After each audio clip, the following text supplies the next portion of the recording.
whether toys or clothing or treats. Marie says sales are steady, so you don't have to worry about them running out. Lori's has been a prominent building on Main Street for years. With this flyer stirring up issues amongst USC organizations, what do other students have to say about it?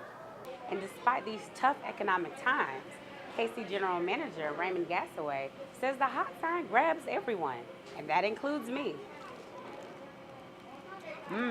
People visit costume stores that come to town only once a year.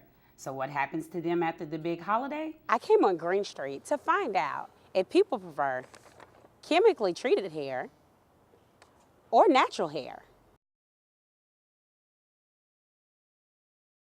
What's your definition of good hair? Something that looks relaxed and nice. If your hair is relaxed, white people are relaxed. Your hair is nappy, they're not happy. Oh, God. Chris Rott's documentary, Good Hair, explores what makes good black hair, chemically treated or natural.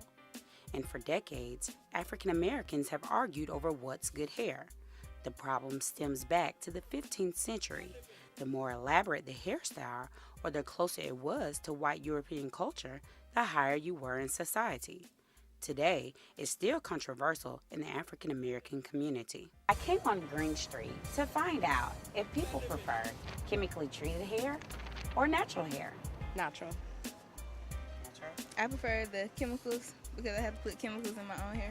I prefer the natural because it really shows a woman in her appearance element, not having to use a lot of products and chemicals, just going for the natural thing. WLTX anchor Darcy Strickland is in the spotlight daily and is very aware of the controversy. She says it affects the African American community negatively. Anytime you put yourself in a box, and if there's something about you that falls outside of that box that makes you not good, I think that has a negative connotation. Watch Fox senior producer and weekend anchor Janet Parker says she thinks African Americans are trying to change the image to something you may see on TV. It's not allowing women to really just be natural and exploit their natural beauty. But can there really be good hair? In my opinion, there is no such thing as good hair, whether it's long, straight, short, curly. Your hair is your hair, and I think that makes it good. Salon owner John Elliott deals with different types of hair every day. He believes African Americans do not understand their hair types. Knowledge is power, so it's good for people to be able to get the viewpoint, especially for a lot of people of other cultures. Today, no one has to be put into a box. African Americans can wear their hair long and straight, short and curly, natural and nurturing, or glamorous like Beyonce. Good hair is healthy hair, and it is what you prefer. For now, the best thing for African American women to do is start on the inside. The outside will work its way out. Stay true to who you are, work with what you have. Jay Nilius, Carolina News.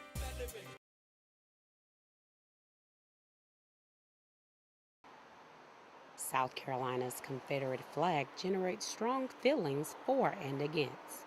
This spark is exactly what Multicultural Affairs Committee says it was trying to capture for student dialogue next week.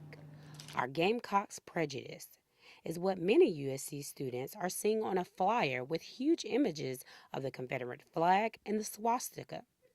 Senior marketing student Owen Black lobbies to get the Confederate flag removed from the State House, and he thinks that using the images is a good idea.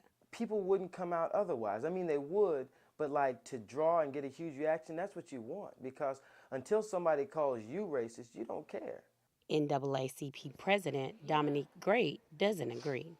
The use of this imagery in this ad shows really a sense of naive, that you would have to use something so racist, something with such a long history behind it in order to draw people out to talk about our Gamecocks prejudice. Student body treasurer Ebby Yazdani feels the flyer is doing exactly what they wanted, to start some debate. People have already been talking about it from within student government. If there's a controversy within our organization, there's a controversy from outside. This flyer is causing so much controversy among USC students, but what do they have to say about it? I feel like it's actually appropriate for the subject matter because it is something that we face as students here in the South. Kind of provoking negative images. I mean, it already makes you want to think a certain thing before you even know what they're talking about. And so the debate begins. On wants his peers to remember one thing. Is this flag worth somebody prejudging you because of it? Can you live without this flag and make your own statement? Because when you pick up this flag, you pick up everything it carries behind with it. Jay Nilius, Carolina News.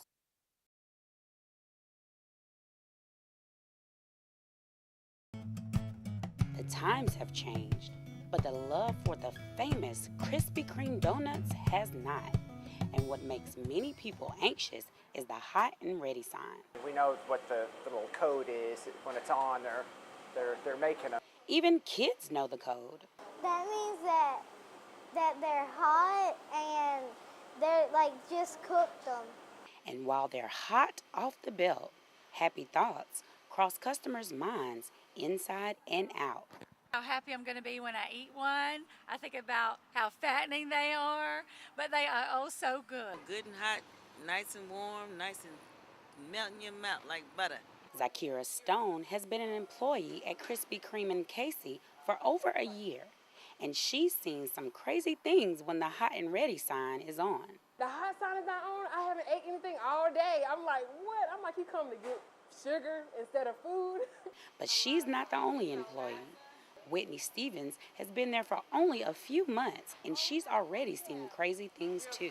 During the Carolina game, everybody rushing in here. The line be outside, and the drive-thru line be out in the road. That's crazy on Saturday. And despite these tough economic times, Casey General Manager Raymond Gassaway says the hot sign grabs everyone, and that includes me. We look at almost a 60% sales increase by having a hot light on. So that's really what drives Krispy Kreme's business. If we turn our hot light on, our sales will drop down because people want the hot now.